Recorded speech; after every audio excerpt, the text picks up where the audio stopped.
tentacles from Planet X. Hello and welcome everyone to another episode of Half a Clue Movie Review. I'm Blake. I'm Ron. Hi. Sorry, I'm choking on water. I'm Jason. I'm laughing at Ron choke on water. Sorry.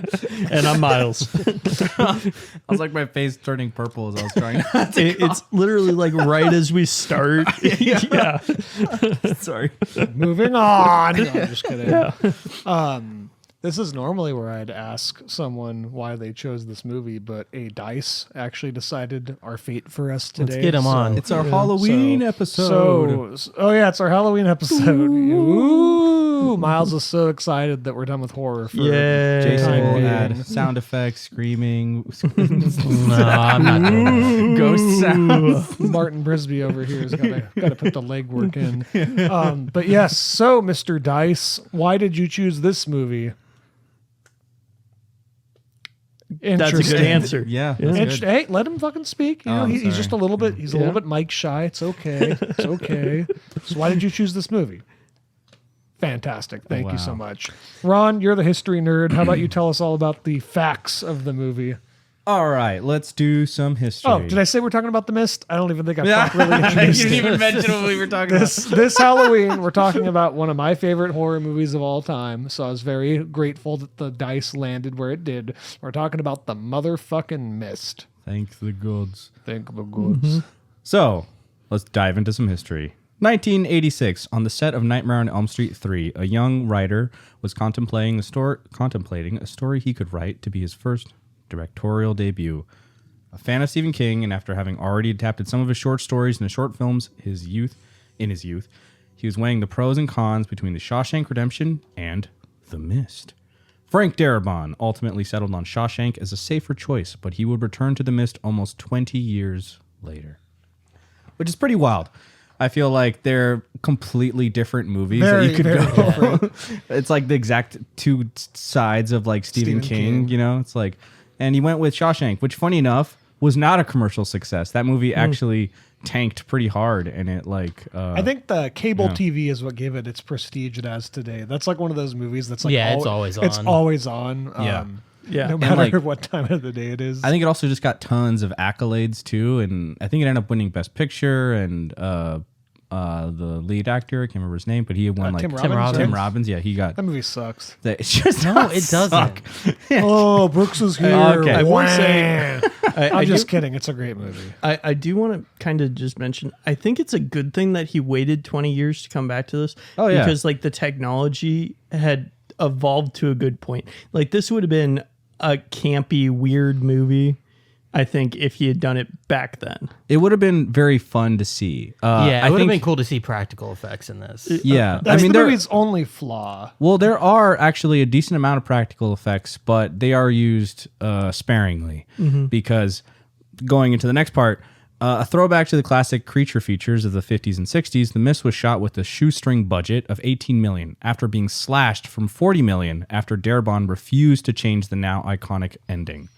Using mostly a TV crew from his time on The Shield, Frank Darabont used his tight budget and even tighter schedule to its peak efficiency, mostly shooting with the dual camera setup, one on Steadicam, the other handheld, and it gave this film a very fluid and almost stage play-like feeling. The Mist made its budget back, grossing in a respectable $57 million at the box office. Now considered a cult classic, like many cult classics, used like basically no money. Like he said he hearkened back to his like roots where he was like, you know what, doing horror, all those classic horrors he loved growing up with, movies even like Halloween and stuff, they were shot with like no money. And he was like, in the spirit of that, like, you know, that time, he was like, I'm going to go through with it. Because he almost didn't want to do it because he was like, I'm going to have like no fucking money, no time. But he was like, you know what? He persevered and he created, you know, what this movie is today. It's a great fucking movie. That's kind of a hallmark of horror, though. Like, horrors notoriously always has really low budgets. And that's why there's so many great horror movies, because directors really had to get creative. Exactly. Like this movie, it's... the scary parts of this movie aren't really the monsters, right? This is the classic, the real monsters are us, kind of story. And it's fucking dope. Yeah. I will say, though, 18 million is comparatively, it's a small budget to like some of the other major films, but it's still $18 million. That's still a lot of money. Yeah. You know, I understand it doesn't go that far when you're producing these big motion pictures, but it, you know, saying it's a shoestring budget, you know, Well, there was definitely money to do stuff compared to the original 40 that he was going to get. Probably that was probably very stressful on him to like have planned out what he was going to do with $40 million and be stuck with fucking less than half than that. Yeah. I mean, you think about it, like Shawshank was made with, I think it was like 25 million in 1993. And it's like almost 10 years later. And that movie has like no real crazy effects or anything. This one has like special effects, monsters, like there's a big stage, like there's a lot of stuff going on. I imagine that the struggle trying to like really stretch that budget was tough. But ultimately, like I was saying though, I think the best thing that came out of it though was the camera work, because they decided to shoot it with 2 cameras simultaneously, both like constantly moving around. And I think that is what helps give this movie such like a like it's good pacing, like the energy that is like constantly you really going around. just feel like you're in there with them the whole time. I like that you said it kind of feels like a stage play, because it kind of does. Yeah. Especially the way they edit it, and there's a lot of like just fade to blacks, fade back into like a new scene. Like the first scene with Mrs. Carmody, or not like literally her first scene, but her like establishing scene, right? We establish the first act, and then it fades to black, fades back in, and it's her like moment. It's kind of setting her up, and there's several moments like that when she's alone in the bathroom. She's alone in the bathroom crying. I really like that fluidity. I can't speak. Fluidity of this movie. It's just really cool. It does kind of feel like a stage play. Yeah, like someone should make this into a stage play. I'd go see it. Well, the actors were really talking about that because of the 2 cameras that were constantly moving. Like in a normal like setup, you have like, you know, shot set up, the camera's usually in a single place. It might move a little bit here and there, but you know where the camera's going to be looking and where it's not going to be looking. So the actors kind of have a moment to like not necessarily, you know, play to the fullest effect. But because both these cameras were constantly whipping around and looking everywhere, they said that they had to basically always had to act at almost 100% constantly. And I think that's what helps it like work really well, because like you can look in the background, you see like background players and everything that are like giving little reactions, and like every time I watch it I feel like I always notice somebody different doing something else in the background where someone's like, yeah, like I don't know, like there's a lot of like standout characters, I think. Like the characters are the best part of this movie. Everyone like just feels so genuine for what like their motivations, and it's not like they're, you know, given these massive backstories. You just get them kind of immediately, and they just work. And like, it's pretty fucking incredible that he got so many characters just working together all at once so quickly And throughout working the against movie. each other. Yeah. Working together within the movie. There's it's a blend of personalities, which is what's fun about it. I've always said this, it kind of reminds me of Lost. Like in a way, it's like Lost in a grocery store. You just take like a wide variety of people with different backgrounds and just like shove them into like a horrific event and go if this deal were with Lost, each other. There'd be like 3 different con people in here. There'd be like a con man in the back. Everyone would have daddy issues. Yeah. The mist would actually be the monster itself. Yeah.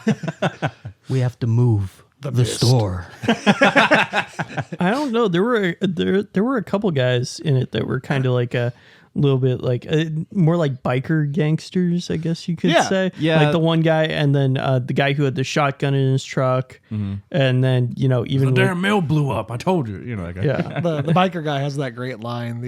What is it? I believe in God too, but my God's not a big piece of shit. That's a great. He's not the bloodthirsty asshole you make him out. Then he runs off and gets cut in half. Which that's another thing too. Like I feel like there's like a writing thing that it's kind of cliche now, but people say like, you know, punish your characters. This fucking movie really punishes its characters. There's no character unpunished, really, except for I don't know, maybe the lady with the short hair at the beginning. Carol. yeah, Carol from The Walking Dead. She's got lucky too. What's she getting rewarded for? Just not dying for some reason? I don't know. I love. Really quick before I make this joke, full spoilers of this movie. If you have not seen it, watch this fucking movie. Yes, please go watch this movie. I fucking love that she gives them that look at the end, like, I hope you didn't just fucking murder your family. She really looks at him like he's this huge piece of shit at the end. yeah, well, we can get into We'll the go ending into that. I just later. really wanted to make that joke. but yeah, so like right off the bat, like there's a lot of like there's a lot of like standard characters. There's the soldier characters, like you said. There's the biker people. There's the religious lady, the bag boy. And I think that it kind of gives it like a fun, like interesting, like writing exercise almost, where it's like, all right, now you put all of these standard small town characters, and you like I think David says in the film, where he was like, you throw them in the dark, you scare the shit out of them, and then you just see what happens, and then they all start like eating each other, and like everyone starts going crazy, and it's very fascinating, and it's I don't know, it's very pessimistic, but there is some hope, I think, ultimately near the end. But we can get to that later. But And there's also like the conflict towards the beginning of the film between the people who are out of towners and the people who are locals, right? Where it's like you can definitely tell that there's a little bit of an animosity between those two groups, and that does happen, in those resort type towns or those lake towns where half the year, half of the biggest houses aren't occupied because the people who own them are off in New York or wherever. you know? And I think they they make a point of that, like Ollie says, where he says people just kind of dream up reasons to like divide themselves, right? If people in a dark space, and they're going to immediately start saying like, we're over here, you're over there for whatever reason. And you see that very quickly with Brent Norton, the character played by Andre Braugher. The guy who's like, nah, you're fucking with Yeah, me. Yeah. Who also, I think he plays Captain Holt in Brooklyn Nine-Nine. Yeah. He's funny. So that's probably his most recent role, I think. Probably. He's Well, great. maybe not, but like, Well, I think he did pass away, if I'm not mistaken. Did he? I've seen him in a bunch of things. Yeah, he died last year. Oh, jeez. Oh, bummer, bro. Yeah, I know. R.I.P. That guy was Excellent great in The actor. Mist. Stand out. Yeah, stand out in this film in particular. If I too. had one issue with The Mist, it's very small. It's I wish his character was in it a little bit longer, because I do like that initial conflict where he's very much just doesn't want to believe that it's happening, and he's kind of like leading his own like coalition in the back, like to push for nope, we got to get the fuck out of here. Doesn't matter what you say. Yeah, no, He's also in. Sorry, real quick, Blake Miles. He was in BoJack Horseman. Oh, who do you voice? Woodchuck something. Oh, Woodchuck Berkowitz. Yep. Okay. I did not notice that, but yeah, now that you mentioned it, I recognize the voice. Yeah. I do love his character though. I think he great. represents the rational mind in an Yes. unrational And also the sense, skeptic. Yeah, where he's just like, no. This is like bullshit. And even like when they first approach him and they want to like, they're telling him the story about what just happened with Norm and the tentacles and everything. It's like, yeah, you probably would think that it was complete bullshit. Like, why would you believe that? And especially because they established early on that like they have a rivalry with David, the main protagonist, because like, they had a legal dispute and it got Yeah, they're really like next door ugly. neighbors. Yeah, and they like hate each other. And so you kind of believe that like, okay, yeah, I can put myself in his shoes and totally understand why he would not want to believe But this he shit. was also willfully ignorant, He was a little bit, right? yeah. Because he refused to even look at any evidence, right? He wouldn't even go so far as to let them try to prove, Yeah. right, I mean, that they were telling the truth. But I believe there's Yeah. a lot of people like that, that like, even if you're like, look, man, I'm just trying to show you some direct evidence of what's happening right now, they will refuse to look at it or acknowledge it. And but I mean, within the framework of the film, I think like his group, when they first left, they were the first group to kind of leave and escape into the mist, even though they didn't really escape. Those were the willfully ignorant people that kind of left, right? The people who didn't want to believe, the people who wanted had to no stay faith. in the dark. Yeah, They had no no faith faith. at all. And I mean, faith does play a lot of role. That's a in huge this part film. of this movie. Yeah, but then it becomes a conflict of what do you have faith in? Yeah. I mean, I think like there's that earlier scene when Ollie is telling David, like when he's so frustrated that like was it like Myron and Jim, like they just want to like fix the engine, the generator in the back, and he's telling them like, I'm telling you, I heard something, it's dangerous, don't deal with it. And then Ollie tells him like calmly, like, hey, listen, right now they're scared, they don't have any way of rationalizing anything that's happening outside, and here's a problem that they can actually work on and possibly fix. It's not really important overall, but it's something that they can actually do and accomplish, and that'll help give them a sense of like security and purpose and comfort and all of that. And it's like, yeah, that's very understandable. That's a very human need. It's And a I think- huge coping mechanism that we see in everyday life. It's Absolutely. like, when everything's going bad, it's the little things, And I mean, you see that in psychology all the time too, when it's like, if somebody's like in a really bad spot, sometimes the psychologist will be like, hey, what's like the smallest thing that you can just take care of right now? Yeah. Right. And, you start with that, you take care of that, and then you move up to something a little bit bigger. And then it's that totally rational and very human-like reaction that ultimately leads to the death of the bag boy, which is so fucked up because again, punishing the characters for like wanting to do something very innocent, very like, reasonable, and it just immediately blows up in their face. And it's horrible. It's a horrifying scene, and you see the tentacles and shit. Myron's great line. Just because you got big city connections and you're a fancy artist, that doesn't make you better than me. Not in my book. Yeah. It's like, fuck you. The one thing I didn't like about that section though is the other two. I don't think they were bag boys, but the other two employees who were in there, their unwillingness to jump into action, right? Because it's like they encourage this situation.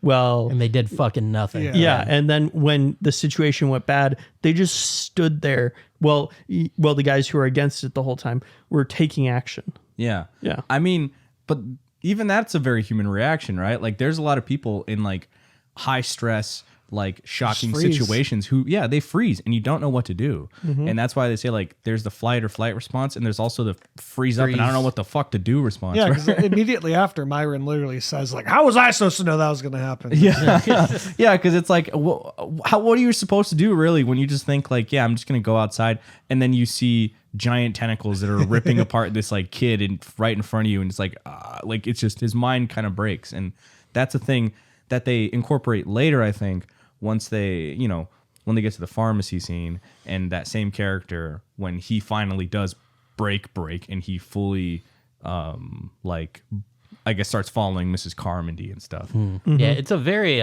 everyone just feels so human. You may not like them, you may not like what they say or do, but you could find some level of humanity in each and every one of these characters. And contrast that with another movie that has 1,000 characters, Freddy versus Jason. Which does it better? Yeah, Which does seriously. it better? The film that started off our Halloween spooktacular month. Now that we're ending it, I feel like they're very different films. A lot of similarities. Yeah, both comedies. Fuck you, Miles. Fuck you. We'll get to that later. Yes. Yeah. Okay, let's continue through the plot here. So I might as well pick up. So after the loading dock incident, that's when Brent Norton and his group decide to go outside. They're like, screw it. We're going to go out into the mist. We're going to go and get help because they just refuse to believe. They're almost immediately, they make it out at least a couple hundred feet. I think they said like maybe 200 feet. Right when apparently they're attacked by something pretty horrific. It's one of my favorite sequences when like you see the rope just getting pulled and like that rope burn. It just makes you wince in like all the kind of right ways. Like, like what do you like? I don't know. Again, the panicky moment in that feeling where it's like you don't want to let go of the rope, but also it's Technically, It's not looking good. I will say, technically, we don't know that they didn't make it. that's true. We only know that the one guy that went out The to go biker get the shotgun didn't make it. Yeah, the biker True. guy. Right? True. So, that's left up to interpretation. Did they escape the mist somehow? Well, Are they out there somewhere? Wait, are we talking about when what's his name? when Norton- Brent leaves. Yeah. Yeah. Well, because I didn't hear any screaming or anything. That's true. That's true. It's just like the rope went slack and then started getting pulled on.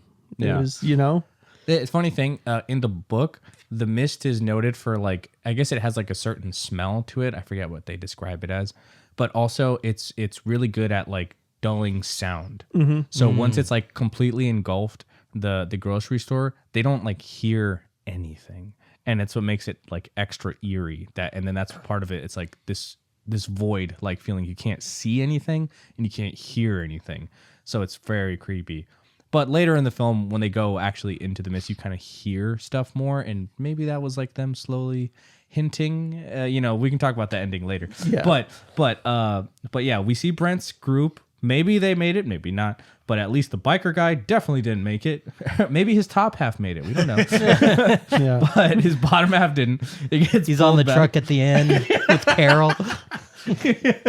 And then after they're all killed, or at least they don't come back. They disappear. Yeah, people begin to panic. That night is when they are attacked by those big bugs, and also very crazy chaotic sequence. Yes, when they're like chasing around the bugs, a person sets themselves on fire. Our main character loses his shit and just starts beating the fuck out of one of them. Yeah. It's a great little sequence. Myron and Jim are like turning on all the lights and shit. Oh my Ollie's god! just fucking. I want to mention, so that night when they got attacked by the bugs, right before that, wasn't that the scene where the soldier and the one girl like hooked up? Yes. Okay. Also, Yeah. a woman kills herself right before that. But after. think. Is that after? Yeah, I think it's afterwards because the bugs almost got the kid that she was supposed to be watching. okay. Yeah. But so I wanted to say that scene right there where they hooked up, it felt unnecessary and rushed a little bit to me because it felt like they placed it there because they were like, oh, well, we're going to kill one of these people off. So we got to, throw this in here quickly so that you start caring about these characters. It was the quick introduction of not the soldier because he does last longer through the film, but this other woman. So that when she gets stung, it's more horrific. And I don't know. I don't have a problem with it, but I didn't like it personally. I think it's more for the soldier, aka Star Killer, aka Yeah. Private Killer. Jessup. Yeah, Sam Witwer. I fucking love that guy. I'm going to refer to him as fake eye struck killer. I think it's more to set his character up than anything. Because, he has a pretty shitty time in this movie. Oh yeah, And it all starts with his high school crush, is kind of what they imply. His high school crush dying. yeah. Sally. Right after he finally gets to kiss her for the Yeah. first time. Yeah. I kind of agree. It was unnecessary, but it added a little bit for him. I guess think I it- wish they had introduced the high school crush at least in passing earlier, maybe, because I hadn't seen her at all before that, or at I least think I we don't probably think I have. see her. We see but her. Yeah. she's not. Yeah. I don't remember her. There's a in moment passing. when Private Jessup first walks into the grocery store with his his other two soldier guys, and they look at each other and they kind of exchange smiles and glances and stuff. Okay. But we don't see them interacting, I think, until the locker room scene. Pretty much everyone gets a introduction close up in the first scene when our main character walks into the grocery store. But yes, that's the night that first night is when those big scorpion, chameleon-eyed bug things, dragonfly, whatever bugs, first approach the glass. And I like how first there's a Curiosity. to yeah, it. it's almost like beautiful curiosity where it's intriguing. You see these weird holy crap, these bugs. This is the first time anyone's seeing any of the creatures close up, other than the bag boy. And then they're seeing them oh shit, they're right there, and they're they look creepy and weird, but almost beautiful in their own way. Some of these creatures were designed by Greg Nicotero, by the way, who went on to do work for The Walking Dead. He's a big VFX master. a lot guy. of Walking Dead overlap here because of Fucking Frank awesome. Darabont. Oh Yeah. yeah. And then after that, those bugs start getting attacked by the pterodactyl looking things that just start breaking the glass, and then that's when all hell breaks loose. I like that the bugs or the creatures or whatever didn't inherently feel evil. Yeah. You know, they were it just felt like a wildlife that was also put in this weird fucking situation that they didn't ask for. They're a part of nature, just not our not nature. ours. Yeah. I think that's what makes them such effective monsters, because it's not that they're specifically going after human. It's that they're following their natural instincts. They're just hunting for food And- in this new land. Mrs. Carmody, she only survives because she kind of does treat it like a regular bug, right? Yeah. It's not that she's chosen; it's that she kind of calms Freezes. down. She freezes. and she freezes, and because of that, the weird little fucking bug thing leaves her alone. Yeah. Or you could make the argument that maybe was. Mrs. Carmody was right, and that's something we could I definitely talk refuse. about later. I fucking refuse to believe that bitch. Well, But I there's a lot of different ways to look at these things, which is probably one of the reasons why it's so great. But the question of Mrs. Carmody is a big one. But it really starts here, right? Because at the beginning of her intro, everyone just kind of was like, "Oh gosh, yeah, she's the crazy lady." But after this moment, after she is the only person who isn't attacked by one of the bugs, like directly after, it suddenly starts changing the minds of a lot of people. People were willing to kind of hear her out a little bit more. And that's when shit starts getting even scarier. Yeah. One thing to mention is that one of the reasons why the bugs kept on being attracted was because of the lights. Yeah. Yes, And as some people were trying to turn the lights out and put themselves into darkness, others were turning on the lights to try to illuminate the situation. And, maybe that was saying something about, the only reason why they were attacked is because they tried to become enlightened, because they tried to understand what was going on. If they had just remained in the darkness and ignorance, then maybe they would have been fine. Interesting. Huh. I like that, Miles. Yeah, that's very interesting. I feel like that would definitely, I feel like Miss Carmody's explanation too. Yeah. Right. She'd be like splitting his atoms. I would make a great cult leader. Well, one of my favorite like behind the scenes like things is that whole sequence. Originally, speaking of like the lights and stuff, Frank Darabont was really struggling to find a way to shoot that scene, kind of the way he had been shooting up to this point. He had everything planned out, and initially he was just going to use the practical lights of like the candles and whatever like little lamps that they were using. But he found it to be way too difficult. He was like, "Oh, like we can't do this." So he needed a something like a practical reason to have there be more light in the space. That's when he came up with the idea of Myron and Jim turning on the floodlights and trying to help and everything and really just making things worse. But again, I feel like it still follows that core theme of like people panicking, people trying to help, but ultimately just making shit just worse. And it created like this very like intense sequence, like one of the best in the film, I think. And, this is kind of the first instance of the movie where it really, well, actually not the first, but it seemed throughout the movie that what people were getting punished for, the characters were getting punished for in this film, was trying to fix stuff or trying to make the situation better. Yeah. It's, the more that they tried to be helpful, even, Miss Carmody in her own way, she was trying to be helpful in the only way she knew how. I mean, it was misguided, but she was still trying to do that. But Yeah, to a it's certain extent, but also her ego gets the best of her. A little bit. But I think mean, it's more of a selfish endeavor near the end. Maybe, but like It calling seems like- yourself a fucking prophet and shit. I think she believes she is, though. Yeah. I don't think she's her ego. I mean, obviously it takes over a little bit, but I don't think it's like an ego-driven character. I think she genuinely believes the shit she's saying. Well, and you could say maybe she was right. When we look at the ending, I've got something that I've thought about that I Yeah. want to say. We'll think I know where we'll you're get gonna to go, it to the end. Yeah. But so after the sequence, one of the problems is that one of the guys gets engulfed in flame. And after he's set on fire, he's covered in burns, and they have a very realistic sequence where he is talking about the worst pain imaginable. He's like, I need, like, I can't even imagine how much this pain was even possible. Kill me. And then they're like, well, we can try to help you. So they go to the pharmacy. They, after some chagrin, because some people are like, don't do it. One of my favorite lines, when someone is like, why can't you guys just leave well enough alone? And then he's like, you call this well enough? Like, but so they lead a small group to go to the pharmacy to just grab some antibiotics, some pain meds, and anything else they might need. And hilarity ensues. No, I'm just kidding.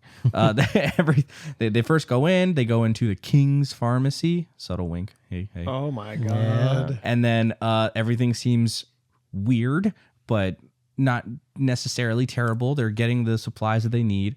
When you kind of begin to notice, and Miles, I remember you were just like, "That's a lot of spider webs." At one point, and then that's when, as they make their way further back into the pharmacy, that they see, oh my God, there's a bunch of human bodies and people that are like strung up against the walls and in the ceiling, and we see the MP. So I'm gonna mention, at first, I thought that this was like set around Halloween time because of the spider webs. Oh, right. And I was like, oh, they've got like Halloween decorations in the pharmacy. Okay. Oh, wait, that's not what's happening. Oh, no. But I think it's what helps make the scene so great, is because the pharmacy is so filled with mist already that it's like you can't really see anything until, as it's like pulling back and as all hell starts breaking loose again, you start to see everything. And the giant spiders, they keep getting bigger and bigger as like the sequence continues too. Once again, everybody fucks up, because I feel like even at the point where they realize, they could have just gotten the fuck out of there. Yeah, just retreat as instead, quickly as once you can. again, chaos ensues, becomes a living fucking nightmare, and it's awful. Yeah, that scene with the MP always like gave me the creeps, because It's fucked up, dude. What's the MP? I can feel them. Military police. Oh. The guy who was strung up and he was just spiders like, start crawling out. what of did he him. say? Did he just say, I'm sorry? Yeah. Yeah, he's like, it's our fault. And then they're like, what? And then that comes back later. Yeah, that sets up But like, and then he just rips open his shirt and you just see, all like the spiders. egg sacs and spiders. Yeah, just and, busting Popping out of his out. skin, and then eventually when his body falls and just Guy's a bursts. pussy. I could handle that. I wouldn't be scared if that happened to me. Oh no, I'm sure. Yeah, no way.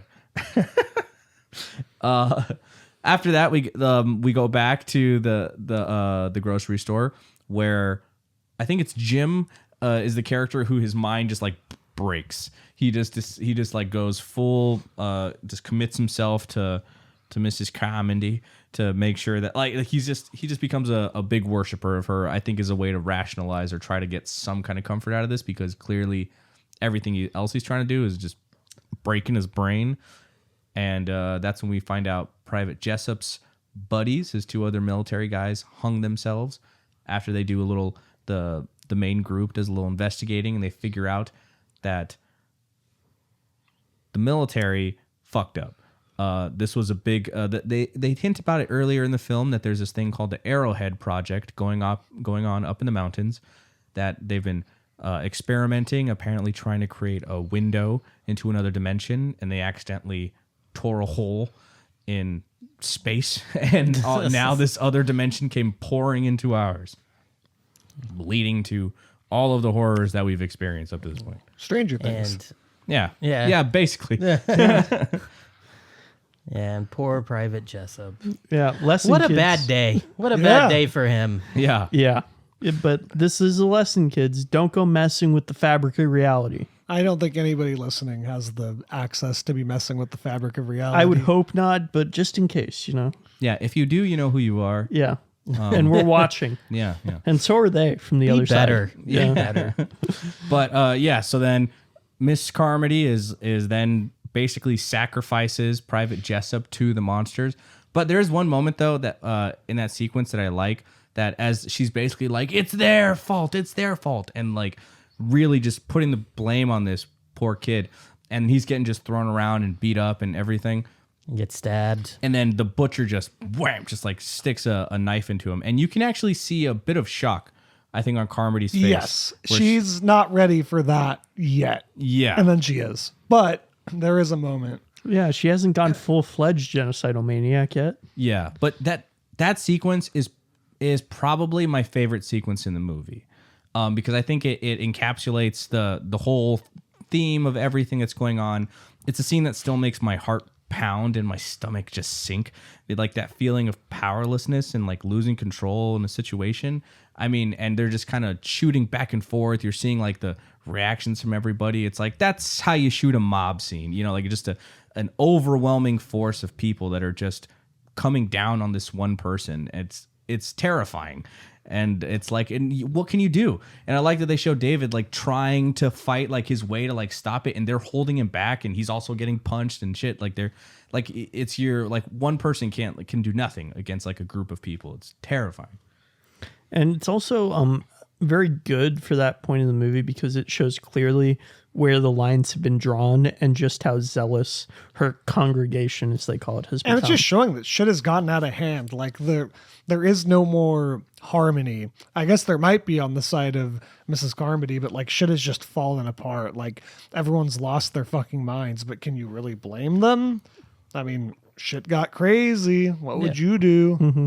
Yeah, the whole thing is just about, you know, people trying to find some sort of control. That's like one of the biggest themes of this movie. Is everyone's just trying to like figure out like, how can I help? And these people are helping in their own way, right? Mm-hmm. He is at fault for this. We need to fucking stop him, right? They think what they're doing is good. Yeah. Yeah. But is it? And then, notably, no,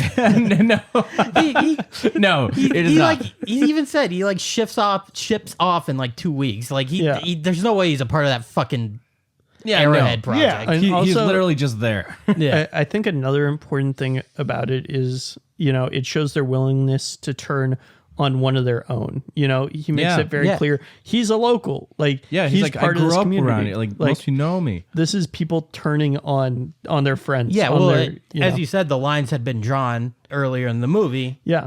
And now they're it drawn in a shifted. completely different way. It shifted to being based on religion, and the groups are getting more divided and going smaller and smaller. And it's like almost as if people are always looking to find that division because people need tribal conflict, mentality. You know? After that, Miss Carmody does say that they'll be safe that night, and They are. They are. Nothing shows up. So, Well, that's because they turned off the lights. I mean, probably, but maybe not. Who knows? After that, basically, David and his group are like, "We got to get the fuck out of here yesterday. Like, let's get out." So they try to leave in the morning.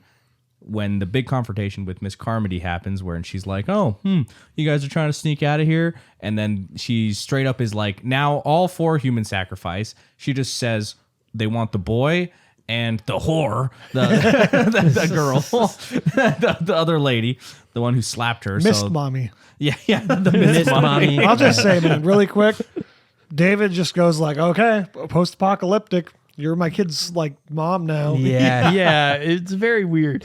You know, I do kind of like the next scene or a couple scenes down the road because they resolve that, and we'll talk about that then. Okay, but okay. yeah. But really, he's just like, Yeah. Yes. You are my partner now. Also, Miss Carmody's drinking milk. She fun little trope. Villains always drink milk. Yeah, I don't know what's up with that, I don't but trust any motherfucker that drinks milk. one day Yeah, we'll have milk to really drinkers are dissect just that. always weird. Yeah, That's a Skyrim thing, you milk drinker. Yeah. I like the part where she's like, she's like, "What's your problem? You don't believe in God, huh?" And it's like, what? She's so really quick shout out. She's so fucking great. Who's that actress? Marcia Gay Harden. She's great. Yeah, she's fantastic.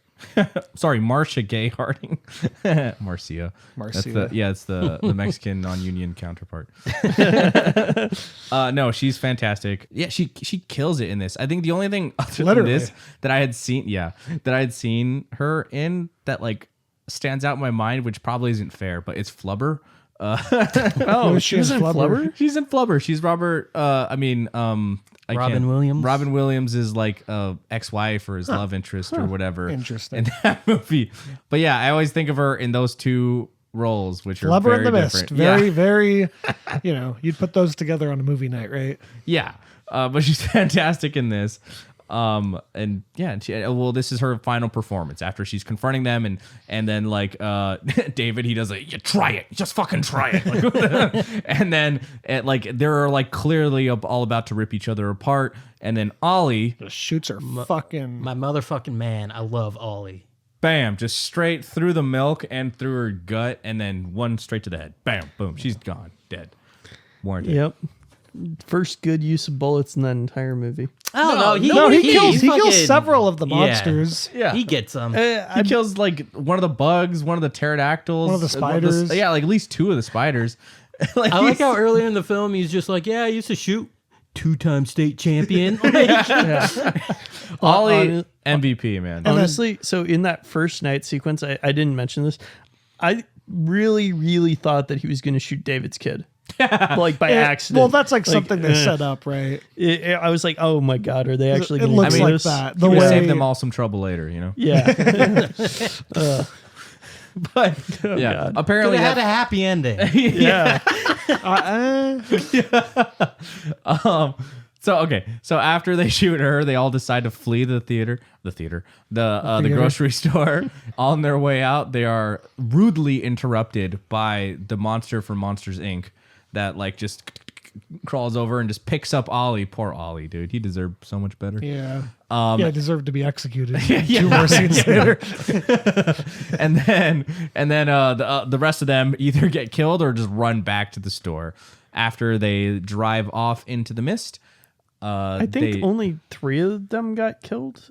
Let's see. I think Ollie dies. Ollie dies. And he's the only one And I then the remember. guy with the shotgun. Yeah, the mustache guy dies. And then The other guy runs back. Myron gets attacked. He's one that like he looks like Yeah. he twisted his ankle when he's running out, and he's getting carried by like a couple dudes, and then he gets jumped by a spider. And it's, One of them goes back. it leaves them with 5 people in the car Yes, out of the total of 8 that they could have taken. yes. And as they're driving off into the mist, they keep driving until they run out of gas. Well, can we talk about when they stop at his Yeah. house So first? Oh, we yeah, need yeah, to sorry. mention that. Yeah. Wow. So they stop by his house just to see, okay, it's totally fine that you found a new mommy for your child because He's like, the other one was dead already. He's like, thank God, I wanted Miss Mommy. yeah. Exactly. And can we talk about this sequence? It's my favorite sequence of the whole movie. Is when they're just driving through like the fucking apocalyptic world. There's like, I really like that sequence where there's like the giant alien thing. Oh, yeah, you see where the tentacles came from. Yeah. behemoth thing, or it may or may not I don't been think it from was the same one. I assumed that they were far. I thought that was what was casting the fog potentially. Like the Oh, big maybe. ones were the ones that were like putting the fog cover down for everything else. Possibly. Maybe, I don't know. I mean, it's I think it really shows the alienness of these weird creatures, right? This giant behemoth monster thing that just like stomping through, and you see like little other like bird like monsters like around it, and they're probably huge, but the thing's like towering over them. It's very awe-inspiring. It's kind of beautiful and sad because they go by like the school bus and see all Like a little dead kid. yeah. That's a foreshadowing. crazy fucking sequence. That's my favorite part of the whole movie is that just like 5-minute drive where we're just seeing this world that's been torn apart. It's fucking awesome. It's bleak. And you see why by the time they run out of gas, they're just like, okay, there's no end in sight. There's literally couldn't find anybody else alive. What do we do now? And interestingly, this is where the book ends. Basically, roughly. The book's ending is a little bit different, where David is writing, he's recounting everything that's happened up to this point in like a journal, and I believe he leaves it like in a diner. And he's having to stop to go get more gas. And I think he's like scared about having to go outside to put in gas or something, obviously. But he's like, he basically leaves it there. And I think one of the last things he says is that like, I only have like, we've got 1 gun, 5 of us left, 4 bullets. It says something like that. And then that's it. That's like basically the end of it. And then Frank Darabont took that and decided to Ramp it up. Yeah. Ramp it up. And you actually get to see what happens when they run out of gas. And that decision is really brought forth. And they're all kind of like accept it. They're like, you know what? We did what we could. We got out of that Nobody horrible says we situation. couldn't. Yeah, exactly. Yeah, he's like, no one said we can give it our Dale from The Walking Dead. He's like, nope. Well, we give it our best shot. And they decide to kill themselves rather than having to get eaten or ripped apart by monsters and stuff. So first goes the kid, then We don't see the we order. don't know We the don't know order. the order. No, I'm we don't, assuming the but- kid goes first. Yeah, Like- right. I mean, okay. So he kills everybody, and then he's just left by himself, and he lets out that deep rage man scream, like you know, and yeah, then he goes outside and finds out that, whoops, I should have, I shouldn't have waited. 2 more minutes, bud. I should have waited. And I just want to point out, this may elicit a lot of reactions. However, laughter is probably not one of them. Miles. Yes, I started laughing like crazy. I don't know why. I was just like, I thought that it was like a hilarious kind of like a turn of justice. It's like, dude, like, you know, he went through Justice. all this. You killed everybody, and now you're free. And like just, and you got to live with that shit now. I thought that was hilarious that he has to like live with that pain. I am willing to bet the next chance he gets, he fucking kills himself. Oh yeah, no, Like- definitely. Like, there's no Yeah. way that you can like continue going after doing that. I do want to mention when he finds out, oh yeah, all the military guys and the mist starts clearing up. How Miss Carmody said, oh, we need to make sacrifices to them, right? So he makes sacrifices and then he survives. So was she right? And well, we can get into that now. Might as well. Is Miss Carmody right? The Is one she- thing she has for her is that basically every one of her predictions comes true Yeah. in the movie. Mm-hmm. Like, there's a part earlier where she's like, 2 will be taken. And then like 2 people die, right? Mm-hmm. And then we'll be safe tonight. So she does make a lot of correct And then- predictions. I think she's just very lucky, me personally. Yeah, I think so as well. I mean, she points out that, you know, they want to sacrifice the boy and the girl, the woman, and they both die. And then just like that, the mist begins to clear up and everyone else survives. Yeah. I think the biggest thing against her is Carol from The Walking Dead, her being there with her kids. She made it through. She and I think that's the sliver of hope too.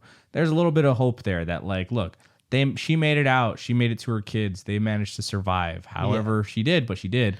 It feels like Carmody represents like a false prophet, and Carol represents like true faith.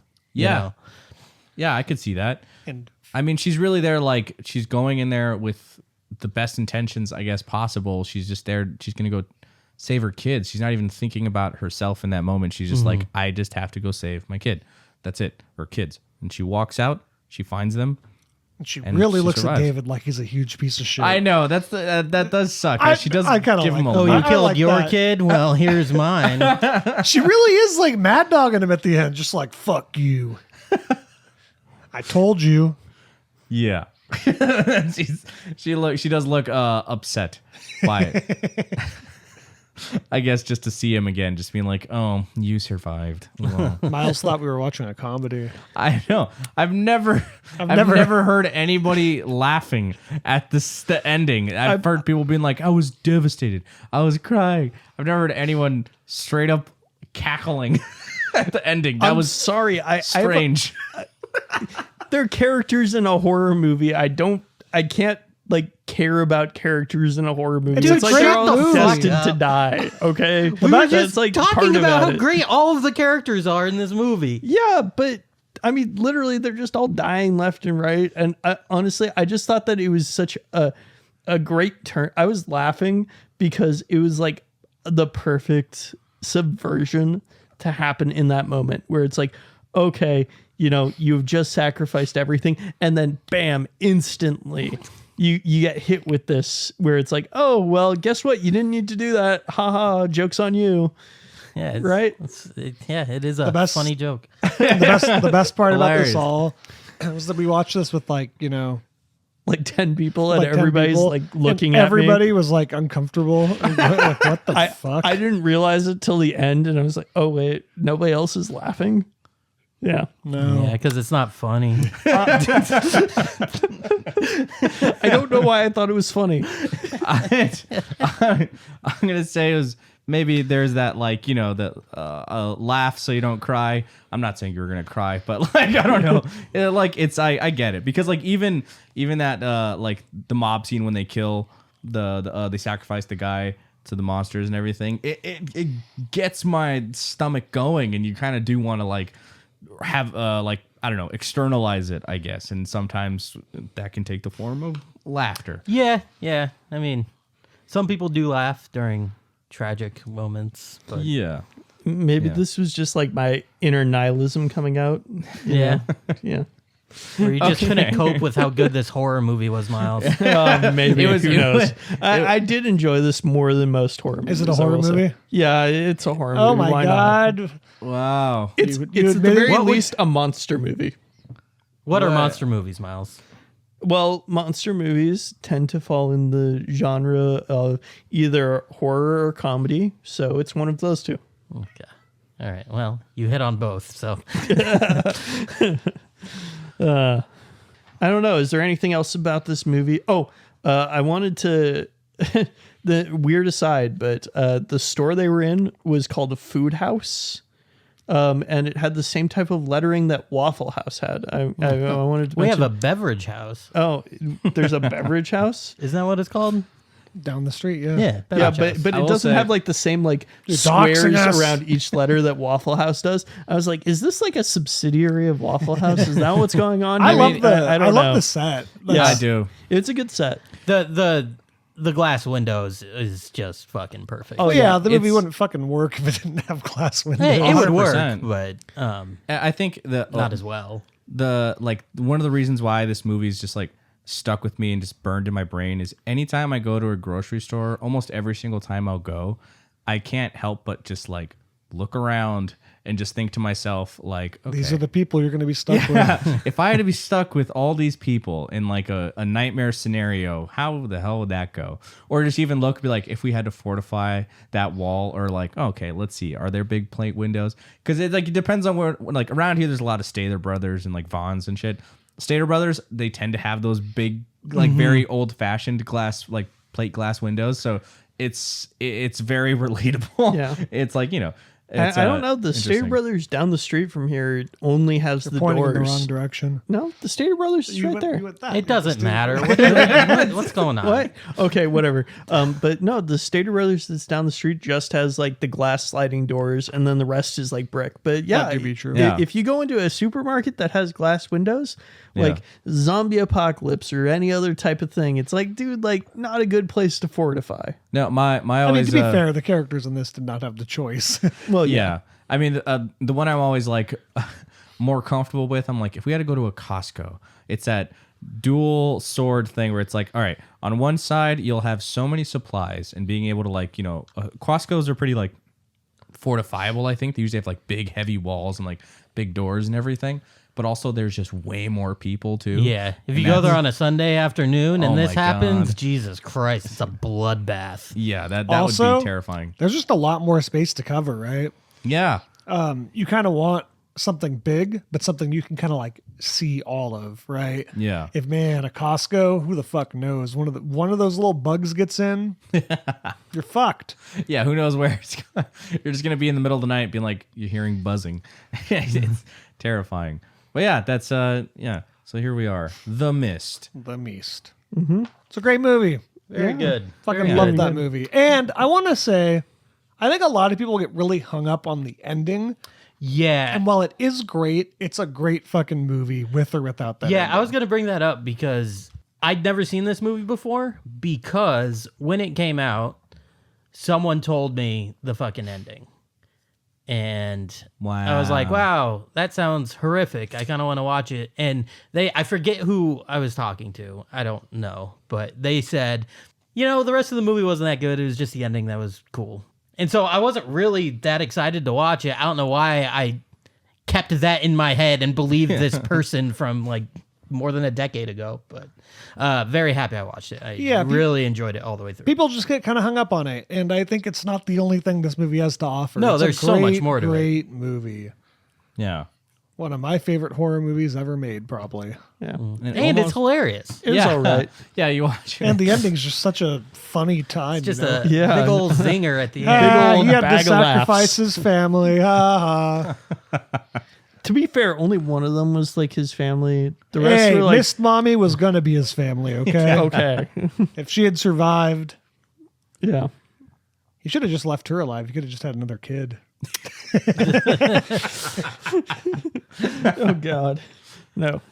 Okay. Forward Miss thinking. Baby. Mist Baby. Also, it's like one of my thoughts in the car was like, okay, you got 4 bullets, you got 5 people.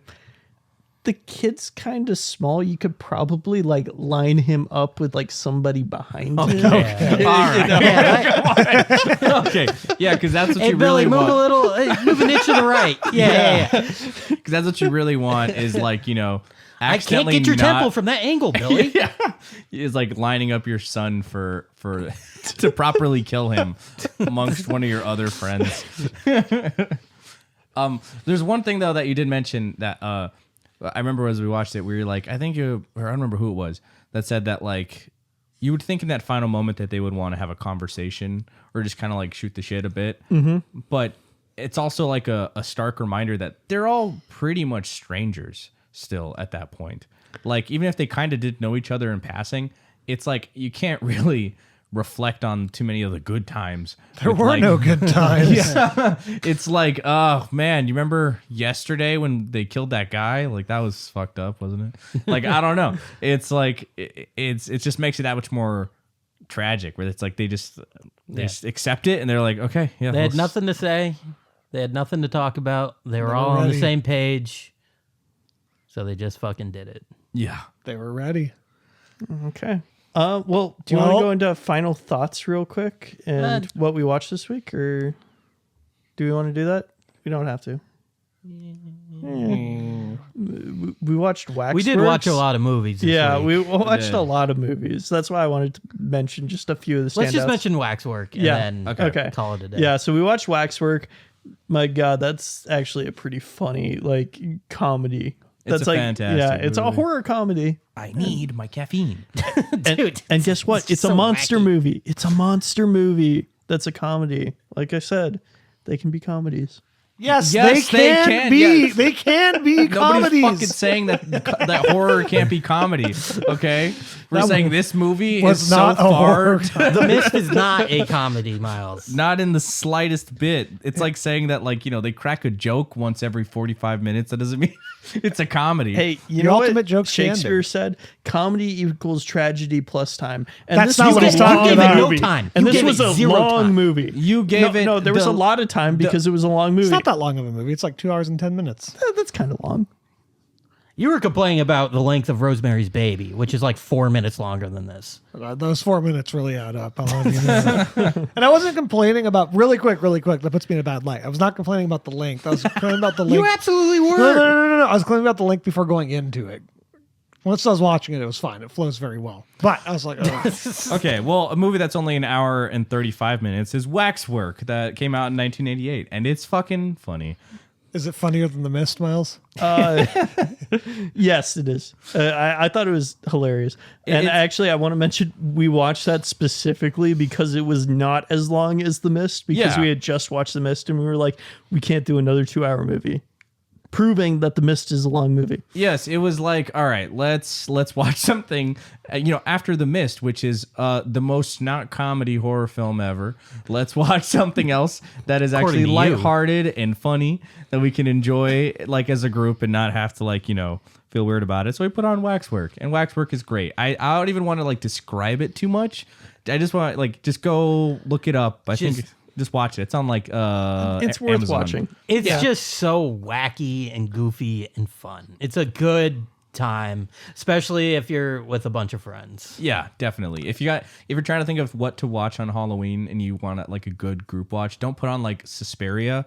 Put on like Waxwork or something. Suspiria was on the list the other night, and like, Yeah, like I fucking love Suspiria, but it's like not necessarily the best group watch when you have to turn everyone going shh, because like I mean, don't get me wrong. Obviously, there are good movies to watch in a group that everyone can just like watch in silence. But if you're trying to have like some drinks and just be able to have fun, put on waxwork. If you're doing a movie marathon, what follows the first movie can never be taken too seriously. Yeah. You could do your serious movie, but it has to be the first movie. Yeah, I agree. It's like one serious movie, then you can go like cut loose and Get like silly. get silly and have some fun. Also about Waxworks, according to our buddy Sam, it was written in 24 hours. I believe it. Yeah, absolutely. I believe that. I makes sense. definitely believe it too. It's not a well-written movie, but it's a fun movie. There's a few movies that were written in 24 works, hours. Yeah. Yeah. So was Halloween 2. That was written in 24 hours. I John believe Carpenter that, yeah. said that he got a huge paycheck and went and bought a lot of alcohol and just hammered it out. My man. Okay. Yeah, but that's John Carpenter. I mean, him hammering something out drunk is going to be better than 99% of stuff that people write. Yeah, probably. Isn't that a lot of like Stephen King's books? Oh, Didn't he so, write yeah. most of those like plastered? I'm sure. Cocaine infused frenzies. That's apparently he doesn't even remember writing Cujo. Dude, speaking of which, me and Jason watched Silver Bullet. Oh yeah, That movie was another kind of wacky movie. Yeah, I couldn't tell if that was being intentionally wacky and weird. I don't know. But one of my favorite moments though was that like after they figure out who the werewolf is that's like killing everybody in town, they decide to just write him a letter that just tells him, "We know who you are. Kill yourself." Just trying to reason with him, like, listen, you're a bad guy. Maybe you should just kill yourself. Was that the movie I walked in on you guys watching? John Locke's in it. Yes, yeah. Yeah. He plays like the most useless detective. Like he's a sheriff in this town, and he's Randy, like, I'm he's just not. trying to play a game. It's like there's a murderer ripping people apart, and then this guy's just like, "Hey, okay, see you guys later." And that's pretty much it. He's not fucking doing anything. The one time he does, he immediately What dies. year was that movie from? 88? That's Maybe not. sounds like it. Maybe earlier. Let me see. 85. 85. Also, the kid, the main character of the movie, is a paraplegic, and his uncle, played by Gary fucking Busey, this crazy person, builds him a literal motorcycle that like, and it's called the Silver Bullet, which is hence the name. And Yeah. for He's a among young other Dr. Xavier. reasons. But like, he gives this paraplegic kid a fucking motorcycle that'll go like 100 miles an hour, like down the road. Like, not to be like insensitive or anything, like, what's going to happen? He paralyzes himself. Yeah, or he could die. Yeah, I mean, it's this kid is like on this little motorbike wheelchair that's like zipping down the street at like fucking 70 miles per hour. There's a fucking werewolf on the loose. It's fine. Also, my favorite line of that movie is Gary Busey. I forget exactly what he says, but he looks at the kid and he's like, "Your brain's about as slow as your legs."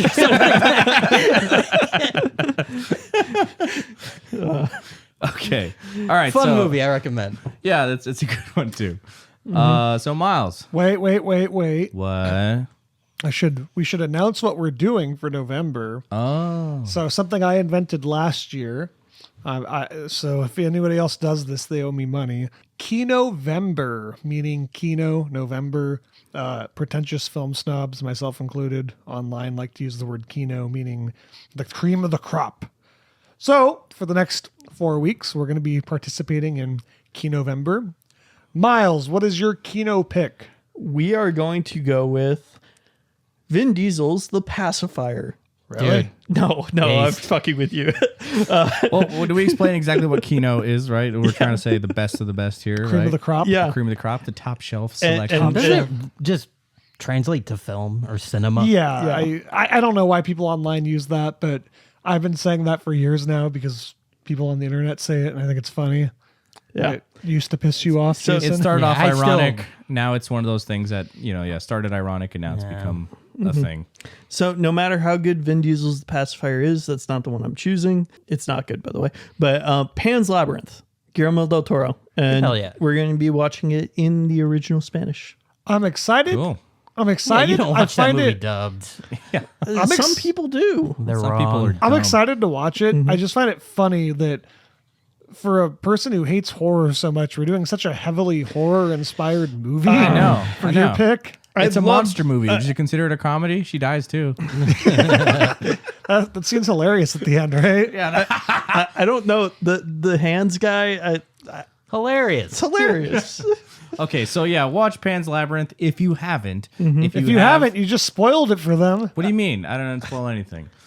Pan's Labyrinth. Watch it. It's a great movie. It really Yeah. A is, great yeah. kickoff to Key November, which It's I the- just coined and invented right now. Let's It's also all just a do good horror introduction. movies again, Well, the Another reason month of horror. I do want to say the reason I'm choosing this is because Guillermo del Toro is one of my favorite directors, and this was actually my introduction to his films.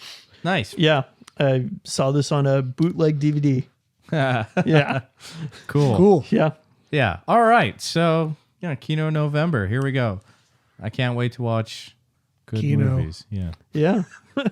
Okay.